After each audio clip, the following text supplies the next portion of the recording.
Hi, welcome to another Sunnyside Design video. We're here with more Halloween fun. Ideas, yeah, yes. fun. Crafts. I couldn't think of a word. We love to decorate for Halloween, do. so it's fun for us to add a few more pieces each year. Yep. So this year I'm doing a theme all revolving around skeletons. I found these little skeleton treat buckets from the dollar store, and we're gonna turn these into napkin ring holders. Napkin rings. You're not going to recognize them when we're done. They're going to be so cool. All right, so to get started, I have just a scrap piece of wood on the counter so I don't drill any holes in the counter.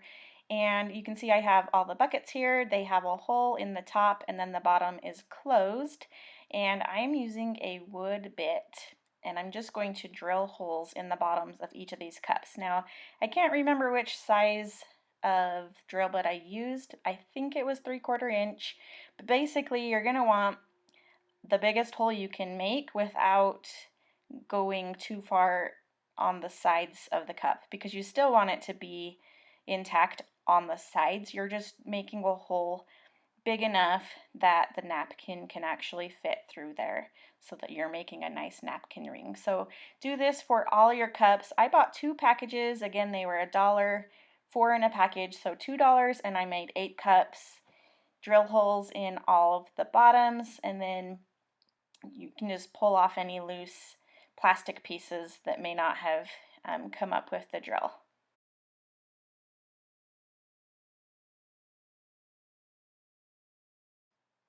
You'll also want to remove all of the handles from the cups. They were really easy to just pull off, and it did leave a little bit of a hole, but once we do the painting, it really kind of filled it in and you can't tell that there was a handle there. Next, I painted each of the cups with 2 coats of white chalk paint. Now you're probably wondering why I painted them because they were already white. This is true. I gave them a coat of paint because I was planning to distress them so that I could get a darker paint sitting in those grooves to really make the texture pop.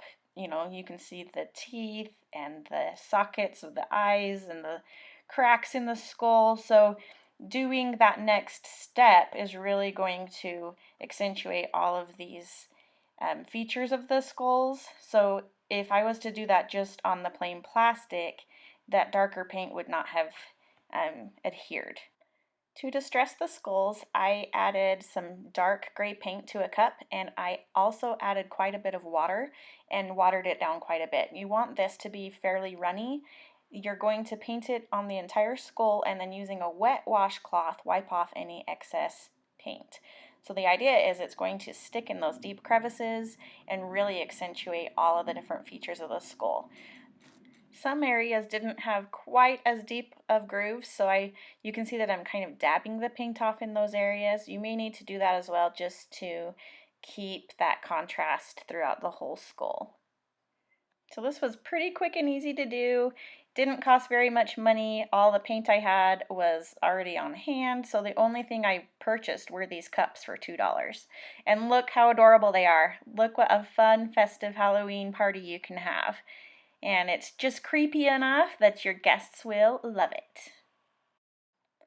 To spruce up the rest of the table, we kept the existing centerpiece on there from the Halloween decorations we've already done throughout our home, and sprinkled a little bit of candy corn around the table too, just to sprinkle a little bit more orange and make this a really fun table setting for your friends.